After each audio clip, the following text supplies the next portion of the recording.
Ever since I can remember, my parents always talked to me about leadership. I was always the kid in the group projects that did all of the work and tried to delegate things ever since I was a little kid.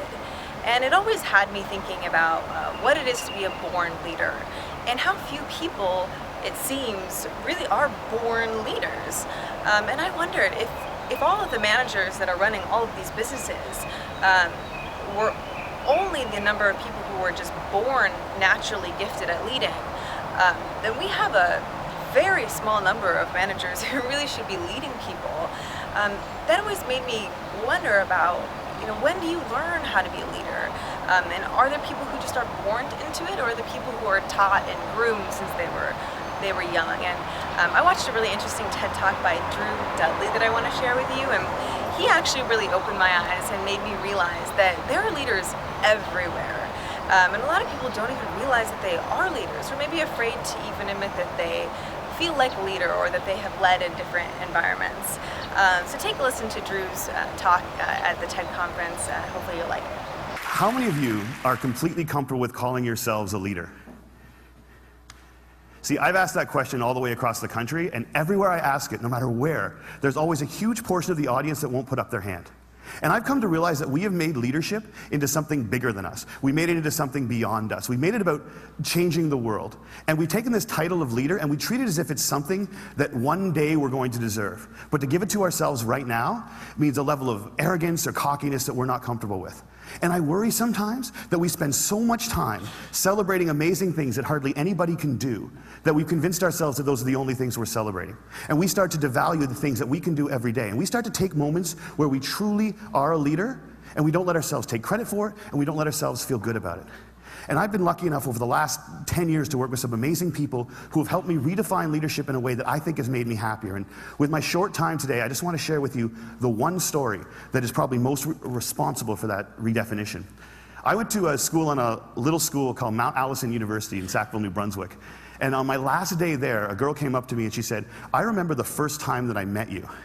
And then she told me a story that happened 4 years earlier. She said, "On my day before I started university, I was in the hotel room with my mom and my dad, and I was so scared and so convinced that I couldn't do this, that I wasn't ready for university, that I just burst into tears. And my mom and my dad were amazing. They were like, 'Look, we know you're scared, but let's just go tomorrow. Let's go to the first day, and if at any point you feel as if you can't do this, that's fine. Just tell us, we will take you home. We love you no matter what.'"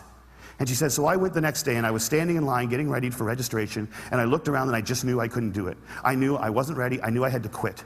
And she says, I made that decision, and as soon as I made it, there was this incredible feeling of peace that came over me. And I turned to my mom and my dad to tell them that we needed to go home. And just at that moment, you came out of the Student Union building wearing the stupidest hat I have ever seen in my life. It was awesome. And you had a big sign promoting Shinorama, which is Students Fighting Cystic Fibrosis, a charity I've worked with for years. And you had a bucket full of lollipops. And you were walking along and you were handing the lollipops out to people in line and talking about Shinorama. And all of a sudden, you got to me, and you just stopped, and you stared. It was creepy. This girl right here knows exactly what I'm talking about. And then you looked at the guy next to me, and you smiled, and you reached in your bucket, you pulled out a lollipop, and you held it out to him, and you said, "You need to give a lollipop to the beautiful woman standing next to you." And she said, "I have never seen anyone get more embarrassed faster in my life." He turned beet red, and he wouldn't even look at me, he just kind of held the lollipop out like this. And I felt so bad for this dude that I took the lollipop. And as soon as I did, you got this incredibly severe look on your face, and you looked at my mom and my dad and you said, "Look at that, look at that. First day away from home, and already she's taking candy from a stranger." And she said everybody lost it. 20 feet in every direction, everyone started to howl. And I know this is cheesy, and I don't know why I'm telling you this, but in that moment when everyone was laughing, I knew that I shouldn't quit. I knew that I was where I was supposed to be, and I knew that I was home. And I haven't spoken to you once in the 4 years since that day, but I heard that you were leaving. And I had to come up and tell you that you've been an incredibly important person in my life, and I'm gonna miss you. Good luck. And she walks away, and I'm flattened. And she gets about 6 feet away, she turns around and smiles and goes, "You should probably know this too. I'm still dating that guy 4 years later." A year and a half after I moved to Toronto, I got an invitation to their wedding. Here's the kicker, I don't remember that.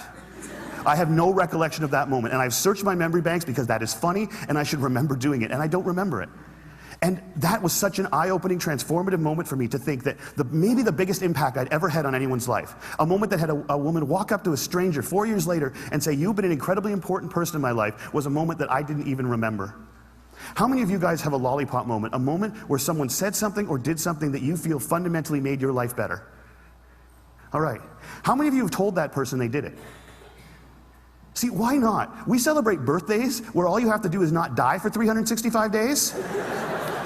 And yet we let people who have made our lives better walk around without knowing it. And every single one of you has been the catalyst for a lollipop moment. You have made someone's life better by something that you said or that you did. And if you think you haven't, think about all the hands that didn't go back up when I asked that question. You're just one of the people who hasn't been told. But it is so scary to think of ourselves as that powerful. It can be frightening to think that we can matter that much to other people. Because as long as we make leadership something bigger than us, as long as we keep leadership something beyond us, as long as we make it about changing the world, we give ourselves an excuse not to expect it every day from ourselves and from each other. Marianne Williamson said, "Our greatest fear is not that we are inadequate. Our greatest fear is that we are powerful beyond measure. It is our light and not our darkness that frightens us."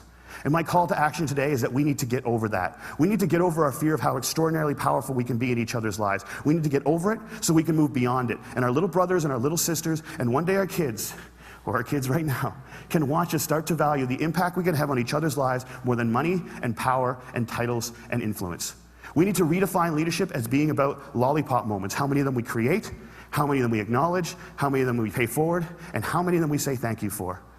Because we've made leadership about changing the world, and there is no world. There's only 6 billion understandings of it. And if you change one person's understanding of it, one person's understanding of what they're capable of, one person's understanding of how much people care about them, one person's understanding of how powerful an agent for change they can be in this world, you've changed the whole thing.